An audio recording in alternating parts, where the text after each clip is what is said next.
Ladies and gentlemen, would you please welcome Dr. Joe McCord.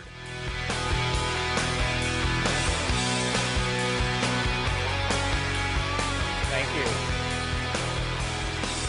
Thank you very much. Thank you all for being here. 2 days ago, David called me and we talked a little bit about what I was going to say today.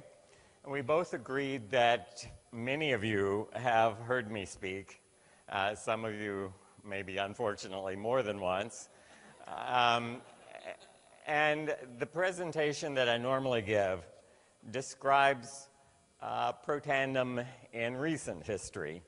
And I think many of you probably have the impression that this is something that popped up in the last couple of years, maybe in a backroom laboratory of a struggling little company trying to get off the ground. But in fact, protandem has roots that go very deep and very broad as well. Protandem is the cutting edge of a big slice of science that has developed in the last 40 years. I was very fortunate to be at the beginning of that as a graduate student. You saw in the wonderful video at the beginning that much of this focuses around an enzyme called superoxide dismutase, an enzyme I had the good fortune to discover as a very young graduate student at Duke University. That was really the beginning of what has developed into a big segment of science called free radical biology. And what I want to try to do today is give you some sense of that history, some sense of the number of people, the number of hardworking, brilliant scientists who have been involved in the development of that over this period of 40 years. And what you will see is that protandem is kind of the icing on that cake. It's where we are at the moment. It's cutting edge. I can't tell you where we will be in 20 years from now or 40 more years from now. But science moves slowly, deliberately, positively. And I want you to see where you are in that big picture. What I'm going to outline for you is this sequence of events, starting with the discovery of superoxide dismutase, and how step by step science built, one step at a time, to get us from that discovery to where we are today. And a number of very important things had to be in place. A number of things had to be aligned, and they are. Even before superoxide dismutase was discovered, it was kind of officially discovered in 1969, 40 years ago. This is the man that taught me essentially everything I know about science, Erwin Friedovich, a professor of biochemistry at Duke University. And I entered his lab as a graduate student. He had actually been trained at Duke under Phil Handler, his mentor. And the beginnings of this idea of free radical biology go back, in fact, 10 years before I entered the scene, to 1958. This is one of the first papers published by Erwin Friedovich. It suggested very tentatively that a free radical product derived from oxygen, the oxygen that we breathe, might be produced in a biological system. The proof wasn't there, really. And it wasn't very, it wasn't even taken notice of by most biochemists, but the seed sprouted and it grew. In 1968-69, when I had entered the laboratory as that young, handsome devil there on the right,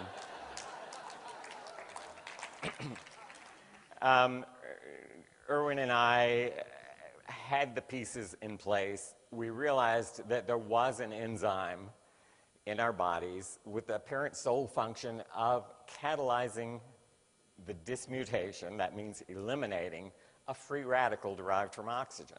Well, it was a solution in search of a problem because the field did not recognize that biological systems could make free radicals. Free radicals are a reactive class of compounds. They're toxic. They can kill cells. And so here we were saying there's an enzyme in every cell in our body that with incredible efficiency gets rid of these free radicals. And a few people really grasped the idea. There was a handful of biochemists who saw the significance, who saw what this might mean. There were many more who sat there with their mouths hanging open a little bit, that these people had the audacity to suggest that there was an enzyme that could get rid of free radicals. It was a bit revolutionary at the time, but it was the first step. I remember specifically the day, this was actually the biggest eureka moment in this whole sequence. Scientists don't often have eureka moments. People think you run out of the lab every day with a test tube shouting, "Eureka, I just discovered something new." They're few and far between. But this one did have such a moment. And I had the idea of how to really prove this thing. I won't go into the details. I did an experiment that took a couple of days to do. And I had only hinted to my professor what I was about to make sure I was on the right track. I took the data into him on April 4th, 1968. I went in his office, and it was essentially the data shown here. And when I handed him the data, he, within seconds, grasped what it meant. And his expression was, "Holy cow, it's a superoxide dismutase." And I'm extensively paraphrasing what he said. It had a little something to do with a cow, but that wasn't the exact expression. But that was the beginning. We realized that something big had just happened. We had no idea where it would go. We had no idea it was involved in any disease state, any pathological state. All we knew was this was a real curiosity. And we defined exactly what reaction this enzyme catalyzed.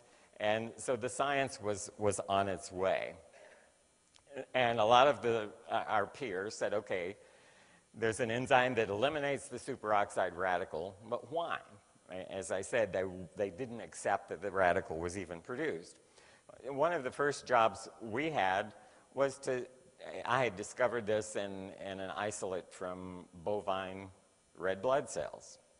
And so the question was, is this some quirk? Is it only found in bovine red blood cells, or is it other places? And so in a laboratory full of students, we began looking in other places, and it was everywhere. It was in red blood cells, it was in mice and rats and other species, it was in humans. We had one student in the lab at the time who was a gardener. It was April, so he was starting to grow vegetables as the summer progressed. Every day, Chuck would come in with a new vegetable, putting it in the blender, and sure enough, there was superoxide dismutase and tomatoes and zucchinis and so forth. I lost my hair. Also in more primitive organisms, yeast, and in fact, E. coli, a single-celled bacterium. So all the way from human brain to E. coli, a bacterium, this enzyme was present at remarkably constant levels. What was that telling us? Well, the free radical that it eliminates is derived from oxygen, and almost every life form on this planet lives in oxygen, depends on oxygen. We breathe it, we metabolize it, we use it to burn our food, and that's what we have in common with all these life forms. Our metabolism in terms of burning food is remarkably similar across the spectrum. There are some life forms that can't grow in oxygen, some of the nastiest life forms. The bacterium that causes botulism, for example, is an anaerobe. It has a metabolism very different from ours, and not only does it not use oxygen, it dies in oxygen. Those organisms did not contain superoxide dismutase. So what we were left with was, indeed, this enzyme was uniformly distributed and present in every life form we could find that depended upon oxygen. So that suggested that indeed free radicals are made in every oxygen metabolizing organism. So then the question became, is its function to protect those organisms? And indeed that was shown. This was a paper in 1971 where we surveyed organisms. It turns out that there are some organisms that don't really metabolize oxygen but aren't killed by it. They can grow in it. They just don't use it for much of anything. They had superoxide dismutase because they lived in oxygen. Only the ones that were killed by oxygen had no superoxide dismutase. This was amplified by a brilliant scientist in France. This is work 15 years later when biological techniques had evolved.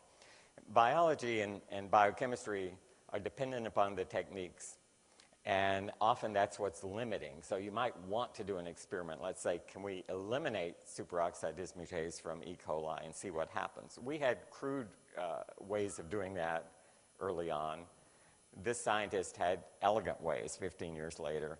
And so she showed that if you take away the superoxide dismutase from E. coli, it can only grow without oxygen. E. coli is one of those organisms that can grow with or without oxygen. It kind of has two sets of metabolism.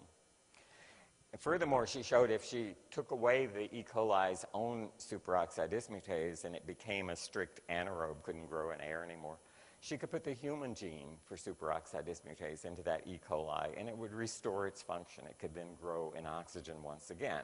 So it became very clear that superoxide dismutase was essential for growing in oxygen. And the reason is, if you use oxygen, you make free radicals from it, and you need an enzyme to protect you from those free radicals.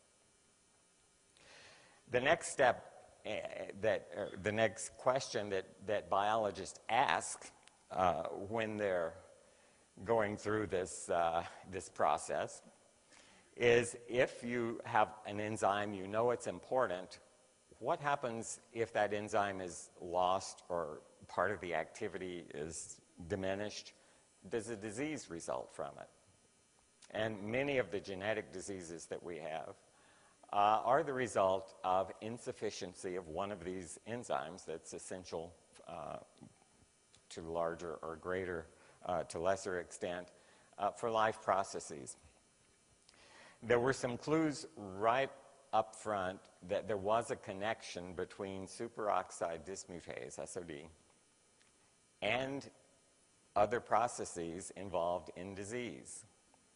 And it came in a very unusual, bizarre way.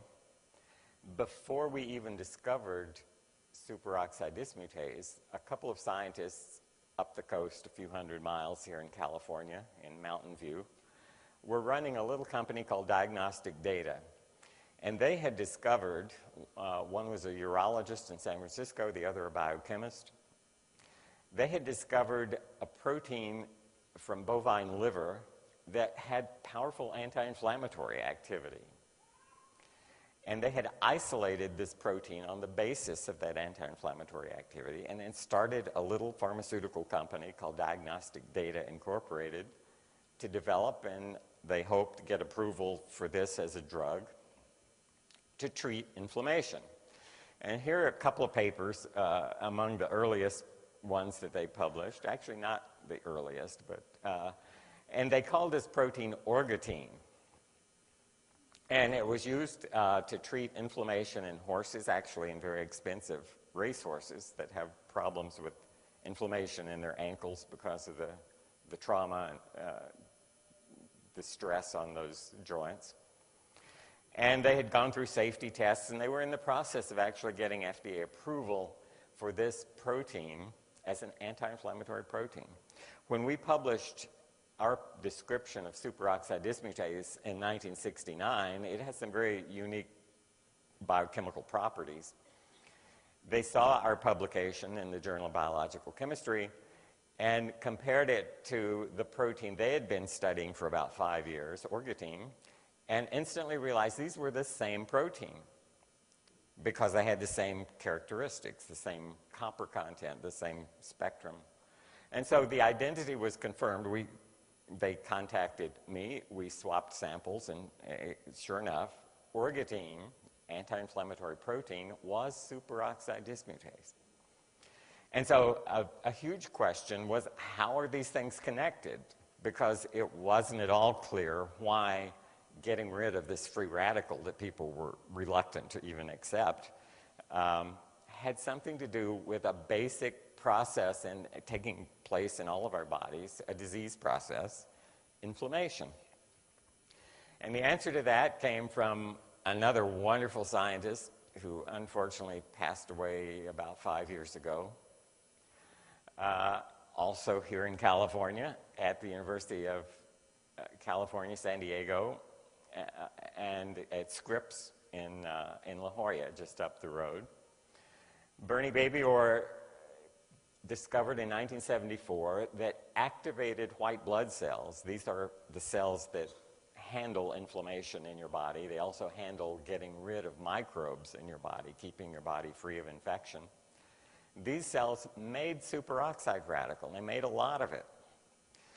And what occurred to Bernie, and what turned out to be absolutely true, is these white blood cells make this reactive chemical in order to kill invading microorganisms.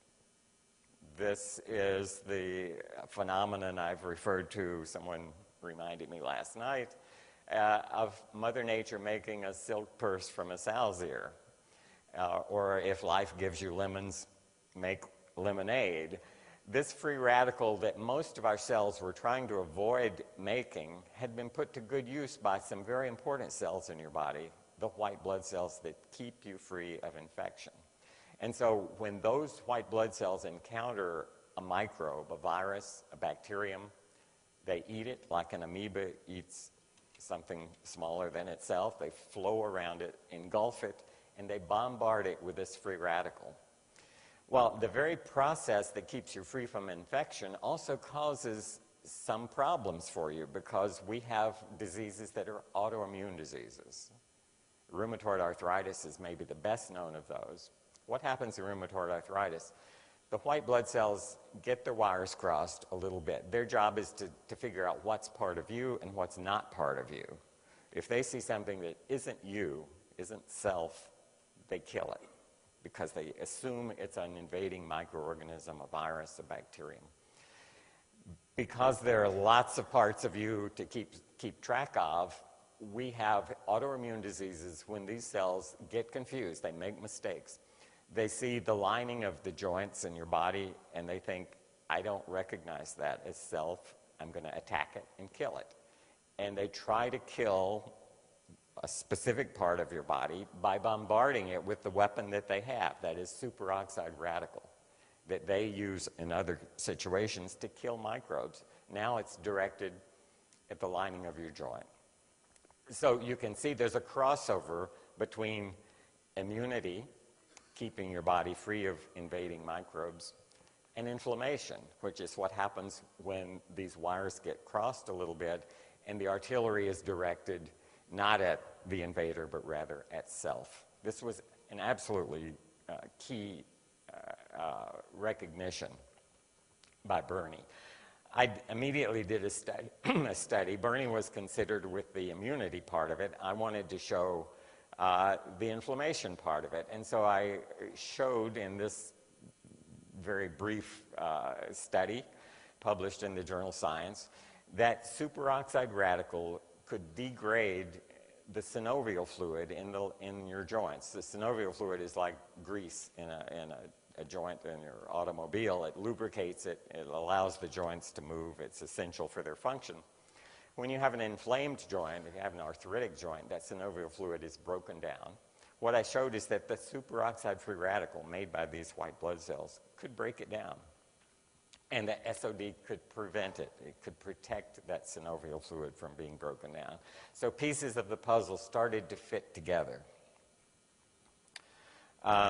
Subsequent publication, again, I'm not going to go into detail with these, but showed other functions of this interface between immunity and inflammation, with superoxide being right there in the middle of that intersection. bigger diseases and started to fall into place, notably cancer, one of the primary causes of death in the United States. And this was studied first by another scientist, Larry Oberle, who also recently passed away of renal disease that he had suffered with his entire life. Larry published a paper in 1979 with this title, Role of Superoxide Dismutase in Cancer, a review, and that got some attention. One of the sentences in the abstract, the first sentence there, lowered amounts of copper zinc containing superoxide dismutase have been found in many, but not all tumors. And that was the basis. This has been studied for another 20 years by Larry and by many other scientists. And so suddenly this free radical was now at the center of a major class of diseases, cancer. This is a remarkable paper published by Larry in 1993. Increased manganese SOD expression, that is, if cells are induced to make more SOD, suppresses the malignant phenotype of human melanoma cells. What that means is human melanoma cells are, melanoma is the deadliest kind of skin cancer. And Larry grew these human melanoma skin cancer cells, and with genetic techniques, molecular biological techniques, was able to cause them to make more SOD. And what he saw is they lost their cancer characteristics completely. They reverted to normal-looking cells just by making more SOD. All right, so again, superoxide dismutase at the interface of this hugely important disease process. And it didn't end there. Diseases, actually the primary killer of Americans is heart disease. And heart disease is, it does involve some inflammation. Many diseases involve inflammation, but it has another mechanism altogether different. You hear about blood clots forming in coronary arteries. That's what we're all terrified of. When that happens, the blood supply, the oxygen supply to the heart muscle is temporarily interrupted, at least to a portion of the heart muscle. And oxygen is cut off from that muscle. What physicians try to do, if you're rushed to an emergency room, the first thing is to restore the blood flow as soon as possible to get that tissue oxygenated again so it can keep functioning. When oxygen returns to that tissue after a period of absence, a burst of free radicals are produced. And this came from studies with a dear friend and collaborator, Neil Granger, who's now chairman of the Department of Physiology at Louisiana State University. We did these experiments in 1981. Not with great foresight. Again, often experiments are kind of stumbled across, and this was no exception. And the model was not heart. The big organs that suffer from ischemic injury are heart when you have a heart attack and brain when you have a stroke. And the mechanism is almost the same, it's just the organ is different. Neil was studying intestinal ischemia, which again is a big problem. Any organ in your body can be affected by this kind of injury.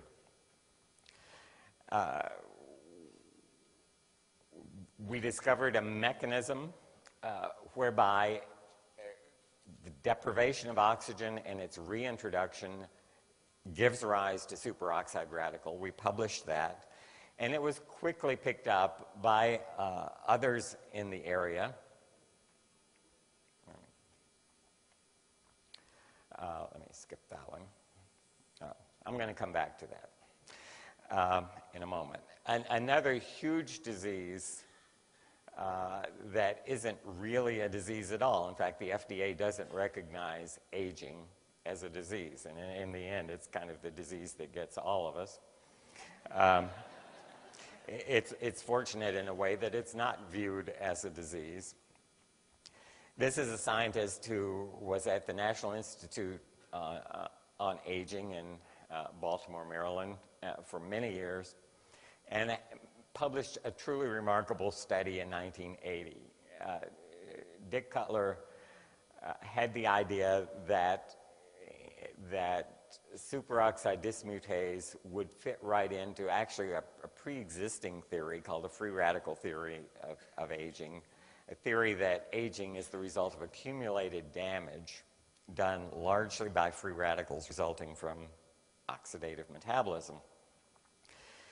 And Dr. Cutler measured the amount of SOD in the livers of about a dozen different species. Some of these species live only a few years, some of them live 10 or 20 years, some of them live like humans, maybe 80 years. And it turns out that lifespan of those species was not directly related just to superoxide dismutase content, but when he measured the metabolic rate of their liver, that is, he had two parameters. One, how much free radical protection is there in the liver, how much SOD. The other parameter, how much oxygen is that liver burning? What's the rate of oxygen consumption in the liver? And so that's what determines how many free radicals are made. And the other part of the equation is how much superoxide dismutase is there to get rid of those free radicals. When he looked at that ratio in various species, he saw a linear relationship. That ratio increased with the longevity, the mean life expectancy of the species. So organisms that, regardless of how much oxygen their liver consumed and how much free radical they made, if they had an abundance of SOD, they lived a long time. If they had a paucity of SOD, not much of it, they had very short lifespans. That got the attention, again, of a huge segment of science, the people, gerontologists, people interested in aging. It led to papers like this, again, using cutting-edge molecular biology techniques. Raj Sohal in Dallas showed that he could introduce extra copies of the superoxide dismutase gene into a primitive life form, fruit flies, and they would live 30% longer. So what he was doing was modifying this ratio that Dr. Cutler had found, more SOD with a given constant amount of free radical production would increase the lifespan of an organism. Even more dramatically, this has been shown in mice. This was 4 years ago in the journal Science. Really the same experiment. Scientists introduced additional copies of a gene that led to more catalase, a different antioxidant enzyme, in the mitochondria of mice. And the mice lived about 25% longer. So again, here's superoxide dismutase, here's this free radical at the very interface of longevity, as well as the diseases I mentioned, the huge ones, heart disease, cancer, inflammatory diseases. Well, once scientists recognized that indeed a process is involved in diseases, the next question is, can they be fixed? Can you manipulate somehow this information and alleviate some of the processes either that cause disease or accompany disease? And in the case of free radical biology, SOD was kind of the focus. I've talked only about SOD, briefly about catalase up to this point. And a point I'm going to be making soon is that they are not alone. Your body has a whole battery of antioxidant enzymes. They are two of the ones that were studied most intensely in the beginning, but by no means the whole solution. But when scientists began to say, can this SOD become a drug? Can it be used? Papers began to appear like these two. One in Circulation Research, and I'll kind of translate the titles here for you, canine myocardial reperfusion injury. This is a model in a dog of a heart attack. And when a heart attack occurs, there's an area of the heart that's affected that essentially can die. reducing the function of the heart. If it has a big dead patch on the side of a ventricle in the heart, you can't pump blood anymore. That infarct, which is the mass of tissue that dies, was reduced by the administration of superoxide dismutase and catalase. So here, using these two enzymes as drugs in a laboratory model of a heart attack, indeed, they reduced the effect of the heart attack. The second paper is very similar, using catalase alone to reduce the size of an infarct in a pig model, porcine model of ischemia reperfusion. Papers like this began to appear in many labs around the country. My own lab was doing similar things, and maybe at least a dozen other laboratories. In the fall of 1986, the American Heart Association held its annual meeting in Dallas. There was a session where paper after paper of exactly this kind of study was presented. In attendance at that Heart Association meeting was a science reporter from the Wall Street Journal. They cover those meetings because they're always looking for new information about new drugs and new studies. The Wall Street Journal reporter was named Jerry Bishop, and he had stumbled into this session. He said there were 24 concurrent sessions at this meeting, and probably hundreds and hundreds of studies being presented, usually 15 minutes at a time. And in this session, he heard paper after paper talking about superoxide dismutase reducing infarct size after heart attack. And he said, what is this superoxide dismutase? So he went back to the Wall Street Journal, and he started digging around. And that digging led him to me because I was the guy who discovered this enzyme. And so he attended a meeting, again, just up the road in La Jolla on the UCSD campus there, a meeting about oxidative stress. He was in attendance, and he said, can we go outside? I'd like to interview you. I'm from the Wall Street Journal. And so he did. We talked for probably an hour or so under a tree in that beautiful setting. And a couple of days later, a front page story appeared on the Wall Street Journal. A tale from the lab.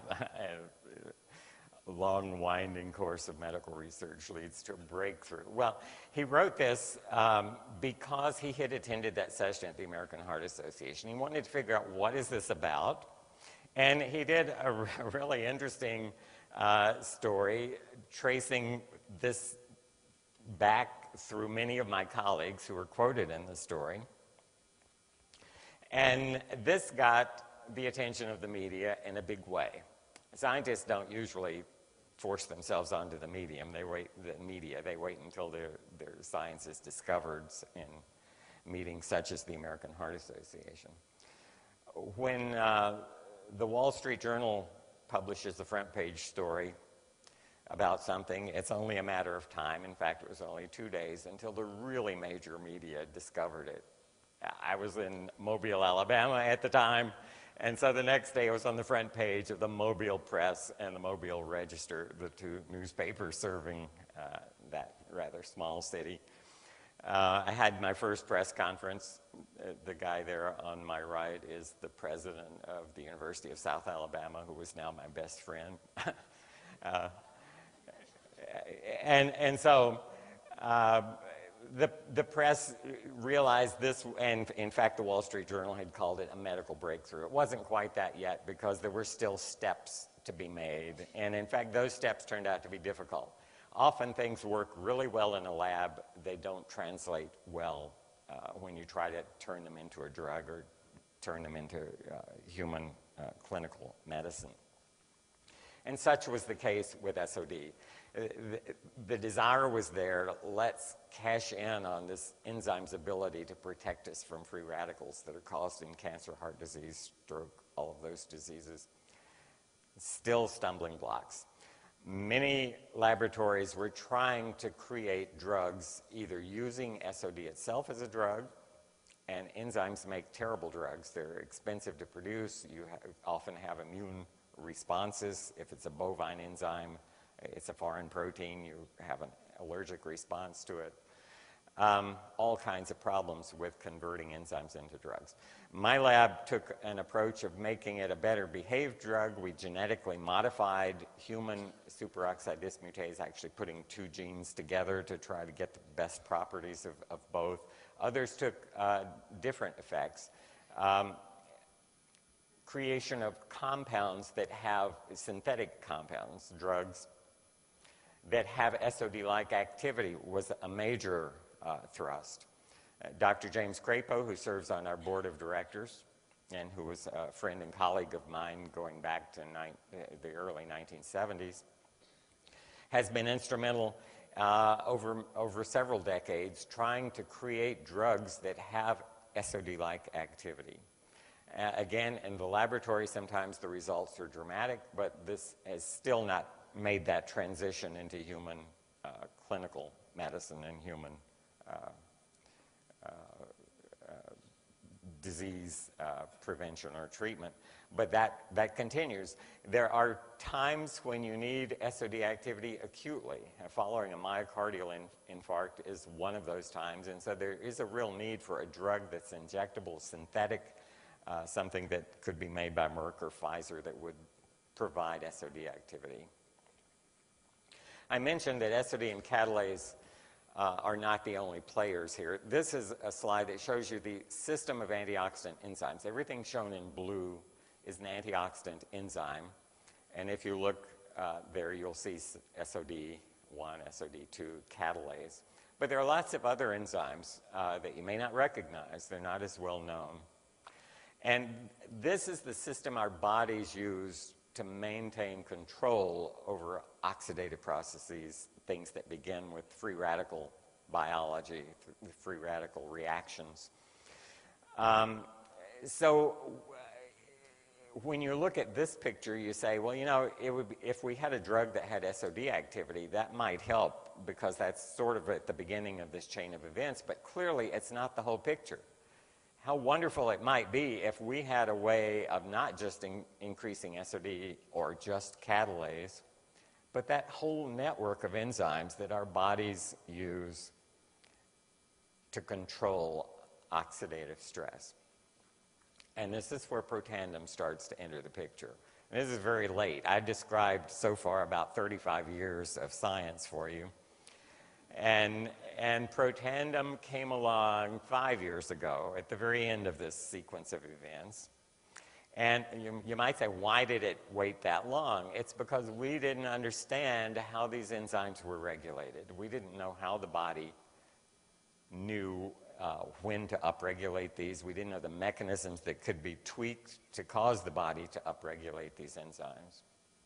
But that was now the question. So I've taken you actually into the 21st century. And that's where this issue suddenly becomes very attractive. And 5 years ago, two of the founders of a company called Lifeline Therapeutics that is now known as LifeVantage came to my office. And their idea was, can we put together a laundry list of antioxidant kinds of compounds that could upregulate this entire family of enzymes? And the answer was yes, or at least maybe. What I was presented with was a list of 41 potential ingredients for a product they wanted to call protandem. And I went through the list and penciled out rapidly about 36 of those ingredients because they were either not of interest or not likely to be effective.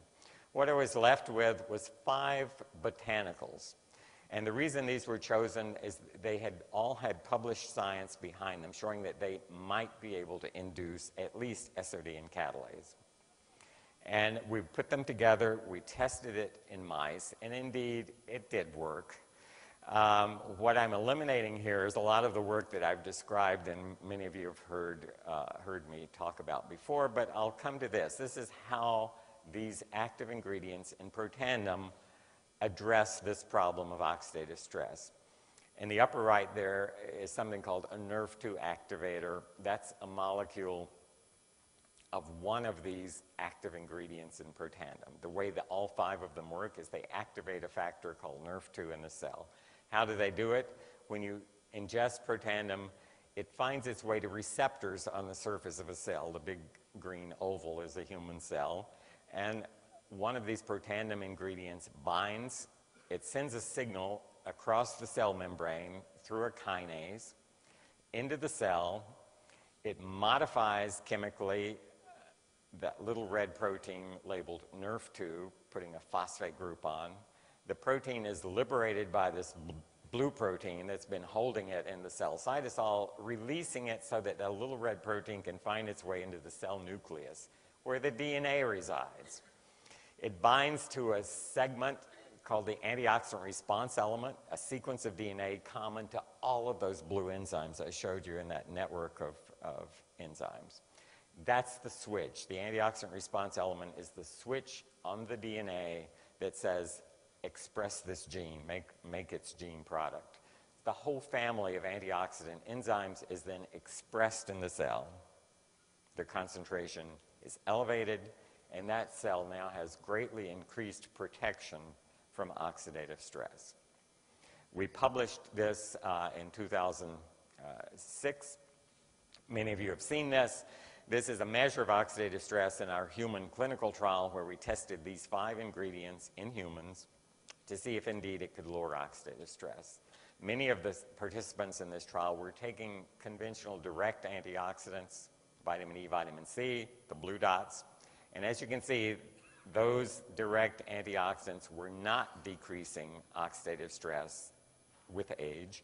In fact, if you draw a line just through those dots, you see that in fact oxidative stress was higher in the people taking direct antioxidants, vitamin E, vitamin C.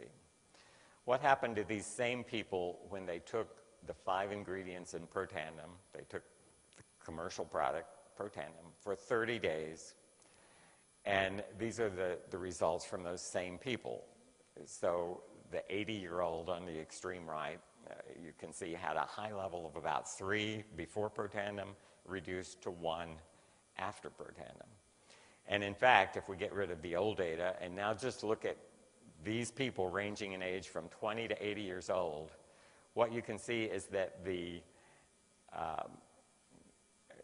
increase in oxidative stress previously seen with age has been completely eliminated. And looking at this parameter in their blood samples, I cannot now tell you who's 80 years old and who's 20 years old because they all look the same. After 120 days, this was maintained. And the reason the oxidative stress decreased is because these 2 important antioxidant enzymes were in fact increased in the blood of these individuals.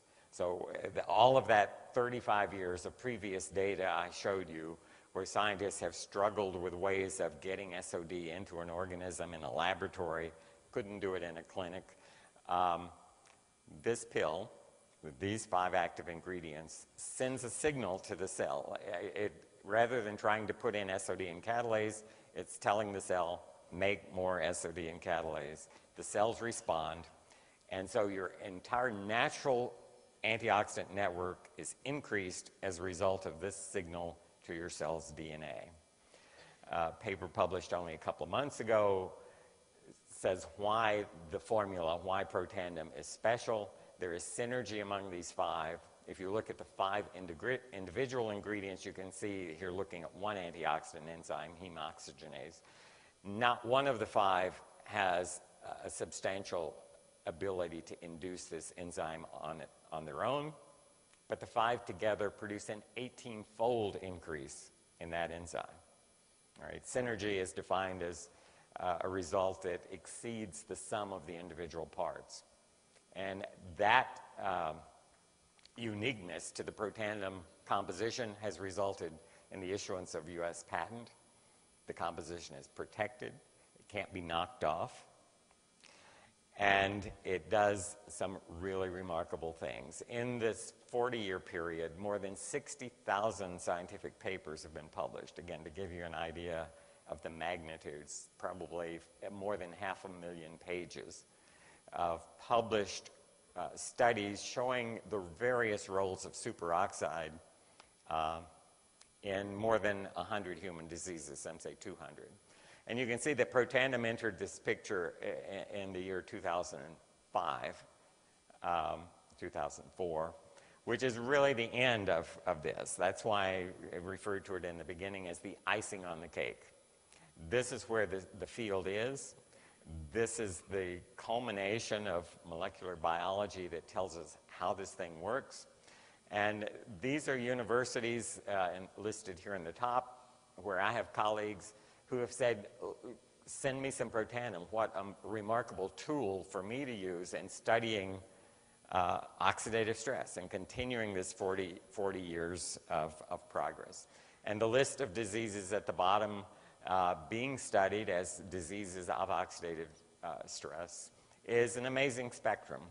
And I'm going to end there, and thank you very much for your attention, and thank you for being a part of this. Thank you. Thank you very much. Thank you.